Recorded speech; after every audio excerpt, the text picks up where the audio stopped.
Hi అండి, welcome back to my channel. ఎలా ఉన్నారండి అందరూ? ఈరోజు వీడియోలో రెస్టారెంట్ స్టైల్లో హెల్తీగా టేస్టీగా వెజిటేబుల్ బిర్యానీని సింపుల్గా ఎలా ప్రిపేర్ చేసుకోవాలో ఈ వీడియోలో చూద్దాం. స్టవ్ ఆన్ చేసుకుని ప్యాన్ పెట్టుకుని ఆయిల్ వేసుకోవాలి. ఆయిల్ వేడైన తర్వాత అందులోకి బటర్ క్యూబ్ని యాడ్ చేసుకోవాలి. బటర్ మెల్ట్ అయిన తర్వాత అందులోకి చాప్ చేసుకున్న ఆనియన్స్ని యాడ్ చేసుకోవాలి. ఇక్కడ నేను 2 ఆనియన్స్ని తీసుకున్నాను. అలాగే 4 నుంచి 5 వరకు గ్రీన్ చిల్లీస్ని కూడా యాడ్ చేసుకుని ఆనియన్స్ని వేగనివ్వాలి. ఆనియన్స్ వేగిన తర్వాత 1 స్పూన్ జింజర్ గార్లిక్ పేస్ట్ని యాడ్ చేసుకుని బాగా మిక్స్ చేసుకోవాలి.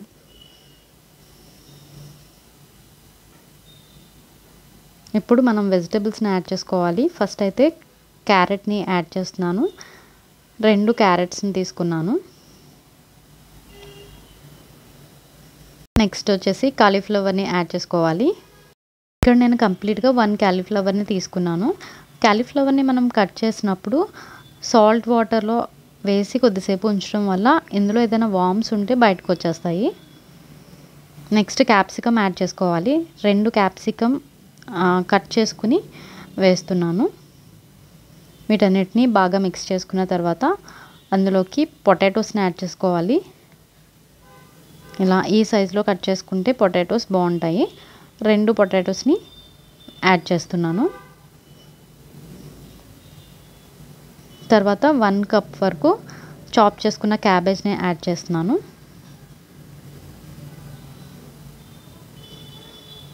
వీటన్నిటిని బాగా మిక్స్ చేసుకున్న తర్వాత 1/2 కప్ వరకు గ్రీన్ పీస్ని యాడ్ చేశాను.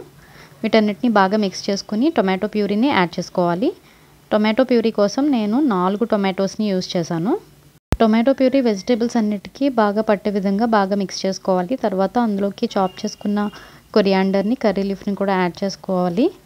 ఇప్పుడు ఒక 2 స్పూన్స్ వరకు బిర్యానీ మసాలా పౌడర్ని యాడ్ చేసుకోవాలి. ఇది హోమ్మేడ్ బిర్యానీ మసాలా పౌడర్ అండి. ఈ బిర్యానీ స్పైసెస్ అన్నీ కూడా కొద్దిసేపు డ్రైగా రోస్ట్ చేసుకుని ఇలా గ్రైండ్ చేసుకుని పౌడర్ని చేసుకుంటే చాలా టేస్టీగా ఉంటుంది. మనం బయట యూస్ చేసే పౌడర్ కన్నా ఇలా ఇంట్లోనే హోమ్మేడ్గా ఈ బిర్యానీ పౌడర్ని రెడీ చేసుకుంటే బిర్యానీకి మంచి టేస్ట్ అనేది వస్తుంది. తర్వాత రుచికి సరిపడినంత సాల్ట్ని అలాగే సరిపడినంత కారాన్ని యాడ్ చేసుకుని బాగా మిక్స్ చేసుకోవాలి.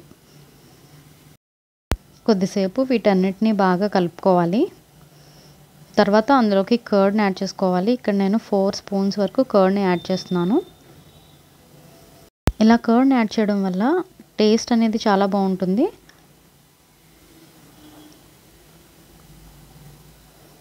ఇది ఫ్రెష్ కర్డ్ అండి. ఫ్రెష్ కర్డ్ని ఇలా ఒక 4 స్పూన్స్ వరకు యాడ్ చేసుకున్న తర్వాత పన్నీర్ క్యూబ్స్ని యాడ్ చేసుకుని బాగా మిక్స్ చేసుకోవాలి.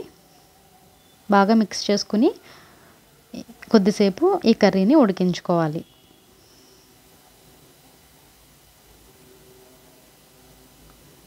మూత పెట్టుకుని కొద్దిసేపు ఈ వెజ్జీస్ అన్నీ కూడా బాగా మగ్గే విధంగా ఉడికించుకోవాలి.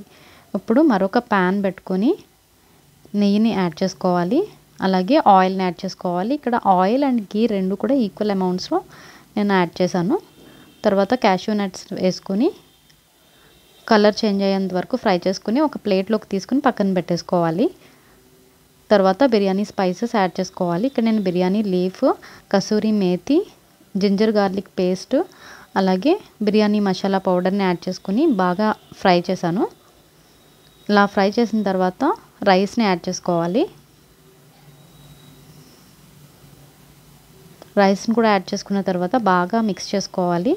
ఈ స్పైసెస్ అన్నీ కూడా రైస్కి బాగా పట్టే విధంగా బాగా మిక్స్ చేసుకోవాలి.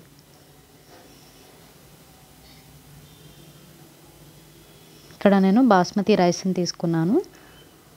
ఇలా కొద్దిసేపు ఫ్రై చేసుకున్న తర్వాత అందులోకి చాప్ చేసుకున్న పుదీనాని అలాగే చాప్ చేసుకున్న కొత్తిమీరని యాడ్ చేసుకోవాలి.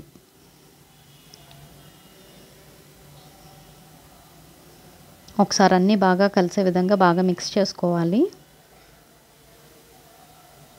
కసూరి మేతిని యాడ్ చేయడం వల్ల కూడా బిర్యానీకి చాలా మంచి రెస్టారెంట్ స్టైల్ ఫ్లేవర్ అనేది వస్తుంది.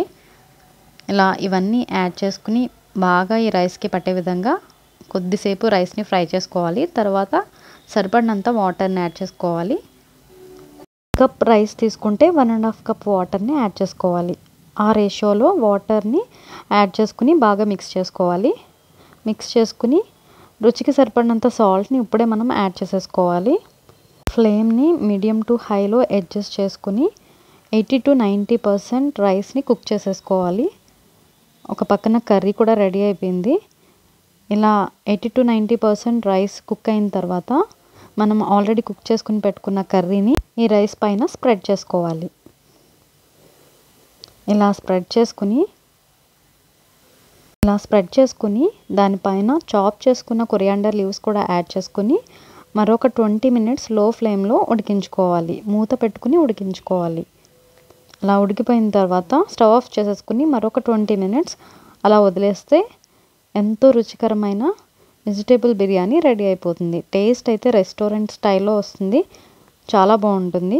ఈ విధంగా మీరు కూడా ట్రై చేసి చూడండి. ఈ రెసిపీ నచ్చితే తప్పకుండా లైక్ చేయండి, షేర్ చేయండి, సబ్స్క్రైబ్ చేసుకోండి. Thanks for watching.